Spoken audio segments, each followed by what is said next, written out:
Welcome back to the exciting episode of Shotgun Saturday Night. Episode 3, ladies and gentlemen. The last episode, ladies and gentlemen, we talked about the new era of professional boxing. Talking about a promoter named the B Bad Promotions, which is now a new term word for a different bare knuckle division. During the early of the 2010s and mid 2010s, I've already reviewed a documentary of bare knuckle boxing by the YouTube channel of Vice and the documentary crew that do make the documentaries of Dark Side of the Ring.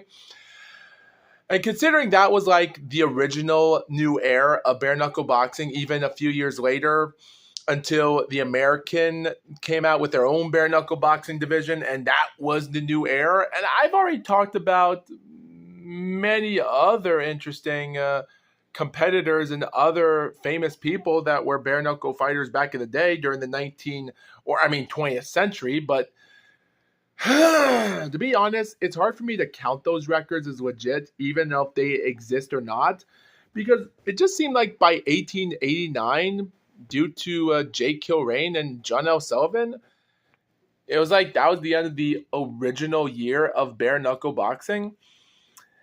Well, guys, it's time to get into the old era of professional bare knuckle boxing here, because there's nothing much you can say that can make me change my mind, saying to myself, maybe there's something to it than we don't know about bare knuckle boxing. So how about we get into episode 3?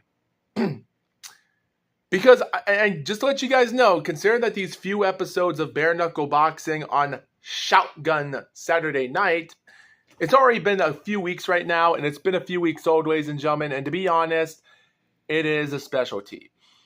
Also, guys, I do have reports that I am going to do a new terminology here, or I don't know how to pronounce this in words. I'm also going to do a new interesting fact of my series of Shotgun Saturday Night. For instance, even though, guys, I always do one episode every week, I'm going to upload interesting type of episodes the exact same week. For instance, on September, ladies and gentlemen, Saturday the 13th on September, I will be doing a 3-part episode of doing 3 parts in 1 week for Shotgun Saturday Night. And to be honest, I'll do that every single time we get to the 13th of Saturday. Or if it's Friday the 13th on 14th of Saturday, one day before, I'll do a 3-part episode. It's going to be a specialty, and I'm just going to come up with new ideas actually when I move forward. And considering in the next month it's going to be on September, so it's going to be a different idea, and I'm going to see what I can do to pass the torch around just for the heck of it. But yet again, guys, it's just a new idea just for the heck of it. Like, who knows? Who knows? Like I said before, guys, I said this 2 weeks ago, and I just said it last week ago, and I'm going to say again, Shotgun Saturday Night is basically a 20-minute to under 35-minute episode. Now, I don't call this a podcast. I just call this as a series talking about only bare knuckle boxing. Like I said before, each episode can be over 20 minutes long, 20 minutes flat to under 35 minutes. And I just like to do it like that just to make things a little bit interesting and quick pace, just to make things interesting. And it is funny, it's been 4 minutes since I started this, so what else can you say? It's pretty funny. It really is. But also, guys, what makes things interesting before I get to my first topic here, as said before, guys, I will try to continue the Mr. Glow podcast, but guys, I do have one interesting announcement to talk about next month. While the Mr. Glow podcast is moving forward, just barely, I will be taking a long hiatus for the Mr. Gloat podcast, probably until October, maybe the end of September. Because guys, I'm already starting I've already made a new YouTube channel of the Mr. Gloat. And mostly it's going to be basically depending on what you think. Depending. Now, I haven't uploaded any videos on the channel yet, but, well, technically, almost. But still, guys, and I'm not going to give out the links to the account yet because I'm not finished yet with it, so I'm not going to post out links, and I'm not even going to, well, let's be honest. It's going to be tough to get a new YouTube channel and just start fresh. Because, guys, I've already made other YouTube channels at my time of a gaming channel and other videos on YouTube. And for some reason, YouTube copyrighted my channel, even though I only got no more than probably 2 or 3 or 4 views after a month for some of my content. And for some reason, YouTube strikes my videos and then they ban my YouTube channel, considering I didn't do nothing wrong. So I don't understand. So it's probably for the best to maybe create a new account. Maybe that'll be okay. I'm just trying to start off something fresh and new here, guys. But guys, I just want to get to the year 2025 as quickly as possible. As quickly as possible. Pretty much. So with that being said, guys, let's get started. We're already at the 7-minute mark, so let's do this.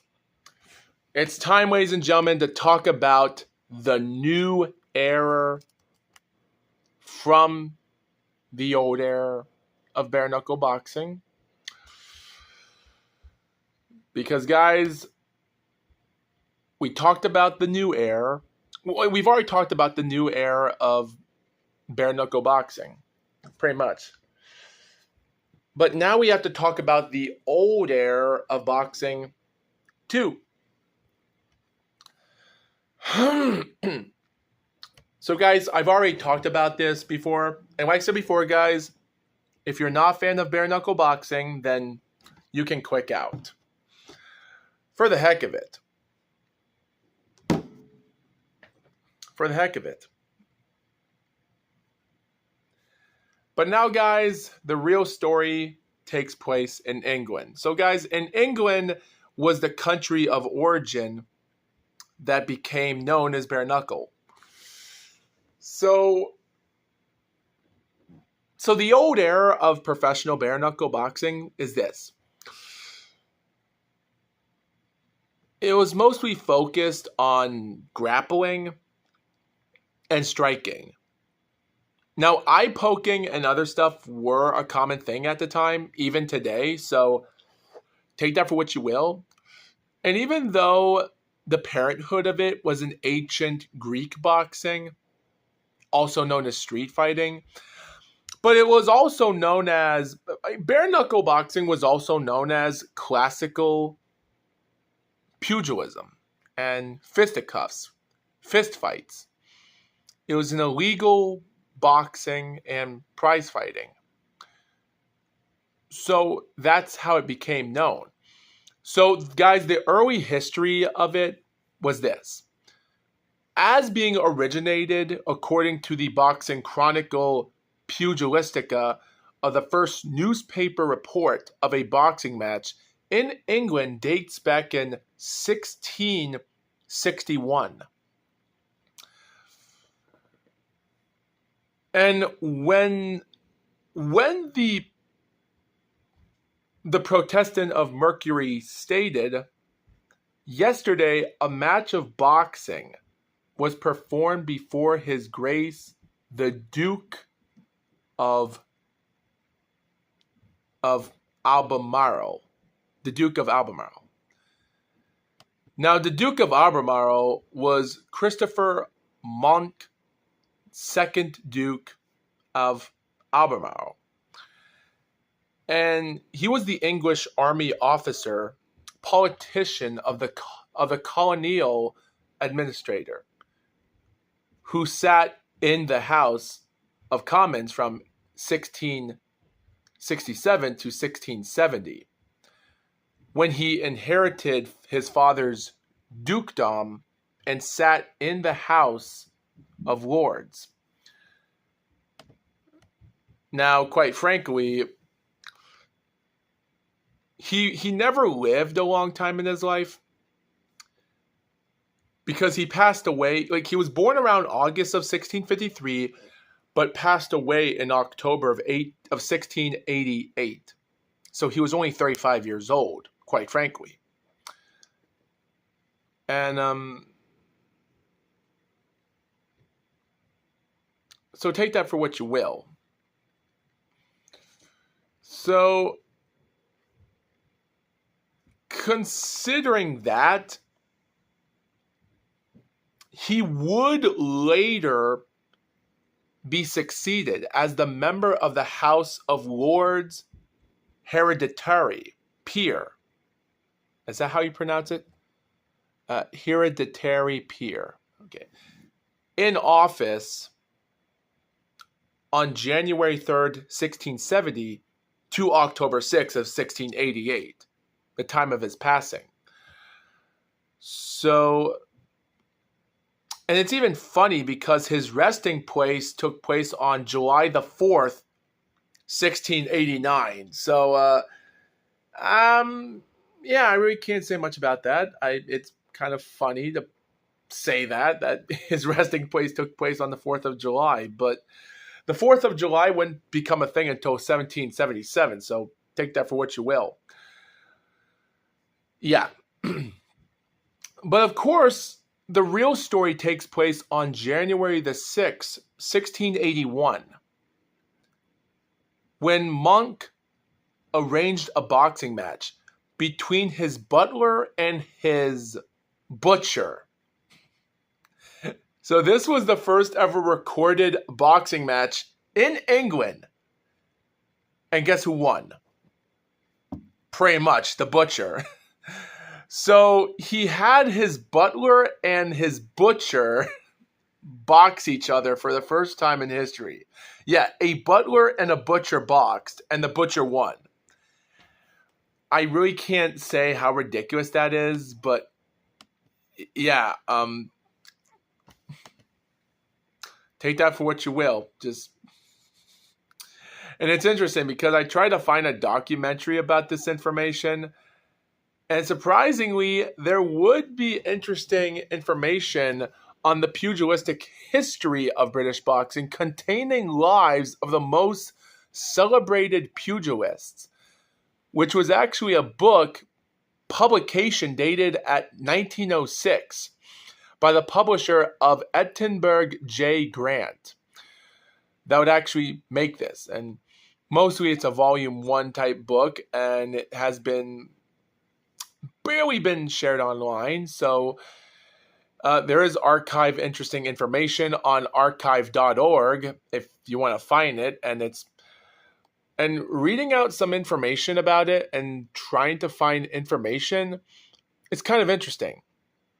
And as I'm reading this right now, it just makes me get more interested about it, because the history of it is just, it's pretty interesting once you get to read the understanding of the of information.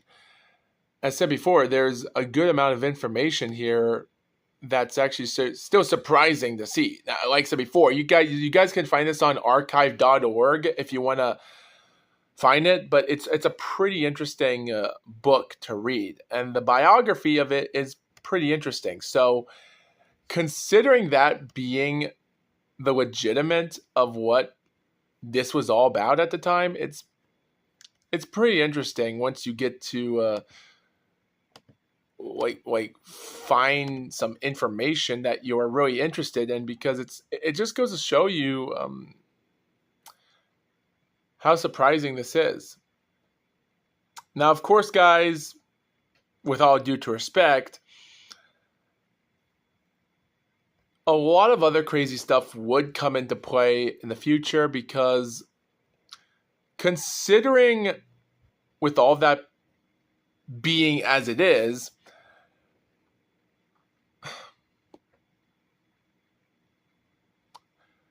it is interesting. Being accounted, like, I wouldn't say there's a lot to this that meets the eye. Like I said, it was 1681, so considering information-wise, it is interesting, an interesting read to understand. Now, I can't find the page or the articles yet, as I'm trying to find pages of this right now. So if everyone does have the information and found the information of this match taking place, like I said before, the book is called The Pugilistica of the History of Boxing, British Boxing, containing lives of the most celebrated pugilistics. And like I said before, it's it's actually called The History of British Boxing. So if anyone has the information to find it, well, don't be scared. Like I said, this book has been with over 100 portraits and illustrations of this, so it's an interesting book. And if anyone has the articles of finding it, let me know. It's pretty interesting. But guys, the first ever bare knuckle champion in England was none other. Now, of course, you pass through 1681. You go to 1690. That's the first decade. 1801. 1701. 1711. And then we go 8 more years. So we have 38 years in the future for the inaugural champion.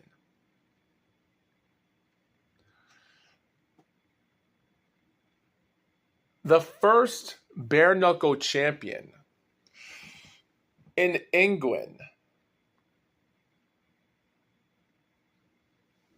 came out in 1790, where out of nowhere, a guy named James Figg came out of nowhere and became the inaugural bare knuckle champion. And this is what's interesting, because the guy's career is pretty interesting. So about his early life, it is hard to understand about his early life, because they say that he came to a London from a Thame, Oxfordshire in London, where he gained a reputation as a skilled fighter and set up a business training students in combat with weapons and fists. He promoted fights with both male and female combatants, surprisingly, at his venue, as well as bouts of animal blood sport. And just, so he was one of the first surprising fighters in boxing, which is interesting.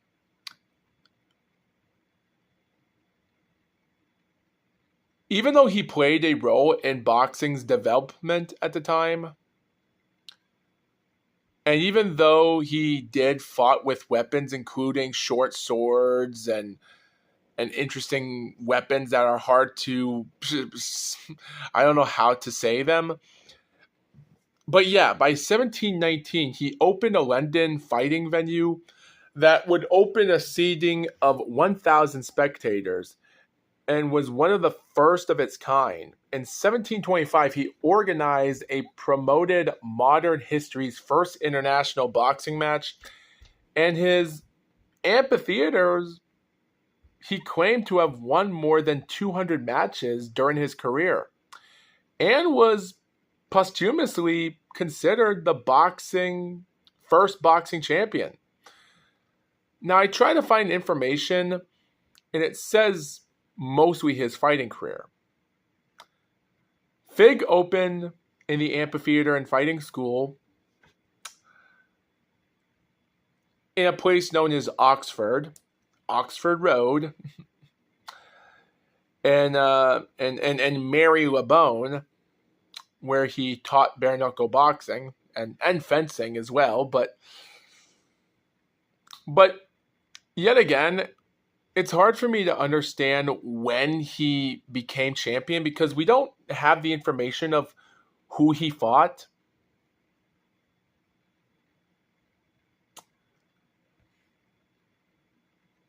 And even though he was the first ever fight promoter and hosted matches fought by both male and female, fighters like Thomas Allen, John Gretton, and Bob Whittaker, and Elizabeth Wilkinson.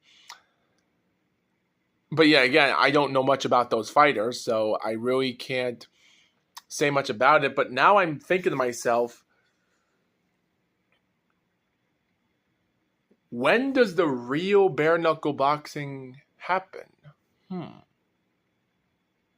Now I'm thinking to myself, who was the first ever fighter he fought that made him champion? And now I'm still wondering,